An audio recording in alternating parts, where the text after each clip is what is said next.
जैसे ही एनेक्सिया शहर पहुंचा तभी उसकी मुसीबतें शुरू हो गई, क्योंकि उसे तो सड़क तक पार करनी नहीं आती थी। वो अपनी काबिलियत से कूद फांद कर गाड़ियों से बचा, जिससे आम लोग तो उसके दीवाने हो गए। जब रात हुई तो उसके पास खाने को कुछ नहीं था। उसने देखा कि डॉक्टर सुई नाम का एक आदमी खाना लेकर आ रहा था। एनेक्सिया ने खाना चुराने की कोशिश की, जिससे सुई भी उसका पीछा करने लगा। आखिरकार वो नदी के किनारे पर पहुंचे, जहाँ एनेक्सिया तो पहले ही हट गया, लेकिन सुई पानी में जा गिरा। एनेक्सिया ने बिना समय गवाए उसे बचा लिया और इससे खुश होकर सुई ने उसे खाना दे दिया। वो एनेक्सिया की काबिलियत से इतना प्रभावित हुआ कि उसने खुश होकर उसे अपने साथ काम पर भी रख लिया। डॉक्टर अपनी पत्नी मिसेस सुई के साथ रहता था, लेकिन वो डॉक्टर के भाई के साथ ज्यादा समय बिताती थी। अब एनेक्सिया डॉक्टर के साथ पेशेंट्स का इलाज करने में मदद करता और अपने अलग अलग कर्तव्यों से उनका ध्यान भटकाता। हर शाम डॉक्टर उसे कुछ पैसे देता, लेकिन डॉक्टर की आधी कमाई अपने भाई दाओरोंग से दवाई खरीदने में चली जाती। उसके भाई का धंधा घाटे में था। एक दिन उसे पता चला कि दाओरोंग ने अपनी दुकान एक कीमती अंगूठी के बदले बेच डाली। सुई को काफी गुस्सा आया, लेकिन दाओरोंग ने कहा कि तू खुद तो सब कुछ छोड़ के बैठ गया था एक लड़की के चक्कर में, मुझे क्या समझा रहा है? बाद में एनेक्सिया ने उससे सच पूछा तो सुई ने बताया कि वो भी ठीक उसी की तरह एक शाओलिन मंदिर में कुंफू सीख रहा था, लेकिन एक दिन उसे एक बेहद खूबसूरत लड़की मिली, जिसे देखते ही वो दीवाना हो गया।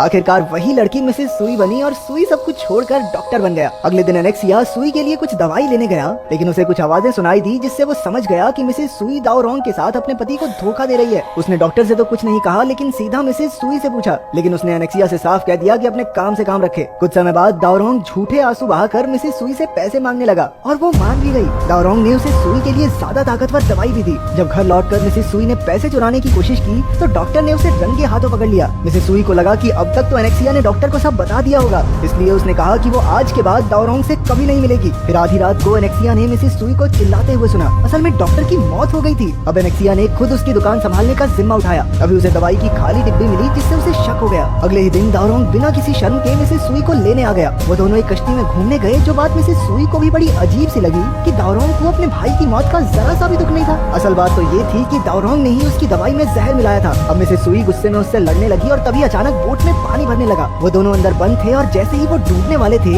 एनेक्सिया उन्हें बचाने आ गया। लेकिन तभी उसे याद आ गया कि इन्होंने डॉक्टर के साथ क्या किया था और उसने उन दोनों को ही डूब जाने दिया। लेकिन अब उसे पछतावा हो रहा था, इसलिए वो शाओलिन मंदिर में जाकर बैठ गया। फिर जब वो दुकान पर लौटा तो उसने देखा कि जाओ नाम का एक लड़का ताला तोड़कर अंदर घुस आया था। वो अपने गुरु से लड़ने वाला था और उसके लिए दवाई लेने आया था। रात को एनेक्सिया भी उसके पीछे गया और देखा कि जाओ और उसका गुरु पेंग दोनों बहुत तगड़े योद्धा थे। लेकिन आखिरकार जाओ ने पेंग की ही तकनीक से उस पर वार किया। अंत में पेंग अपने बेटे के बदले जाओ को अपनी गद्दी देने को राजी हो गया। जैसे ही जाओ खुश होकर जाने लगा, पेंग ने धोखे से वार करके उसे मार डाला, क्योंकि वो नहीं चाहता था कि उसके बेटे की जगह कोई बाहर वाला उसके स्कूल का मास्टर बन जाए। अगले दिन पेंग का बेटा किजी अपने पिता के लिए दवाई लेने आया। किजी को मांस भी पकाना था, इसलिए एनेक्सिया ने उसे अपनी रसोई दे दी। बाद में जब दोनों ने मिलकर खाना खाया तो दोनों को अजीबोगरीब सपने आने लगे, क्योंकि उसमें कोई जहर मिला हुआ था। फिर उन्होंने शराब पीकर खुद को ठीक करने का फैसला किया। ये कौन सा इलाज है भाई? ओ यार, बॉडी में जहर चला गया था, शराब पी लेता हूँ, सही हो जाएगा। वो दोनों एक मंदिर से पैसे चुराने गए, लेकिन वहाँ जियू नाम के एक रक्षक ने उनकी काफी धुलाई कर डाली। किसी तो डरकर भाग निकला, लेकिन एनेक्सिया ने जियू को अपना गुरु बनने को कहा। हालांकि जियू नहीं माना। जब किसी ने घर जाकर अपने पिता को सारी बात बताई तो उसे एहसास हुआ कि ये वही जियू है जिसके साथ पेंग बचपन में कुंफू सीखता था। उधर एनेक्सिया अपना सामान बांधकर फिर से जियू को अपना गुरु बनाने चला गया। उसने झाड़ू पोछा लगाकर भी दिखाया, लेकिन जियू की तकनीक देखकर तो उसके होश उड़ गए। कुछ देर बाद एक लड़की आकर एनेक्सिया से कहने लगी कि उसका सबसे बड़ा सपना है कि उसका एक बच्चा हो जाए।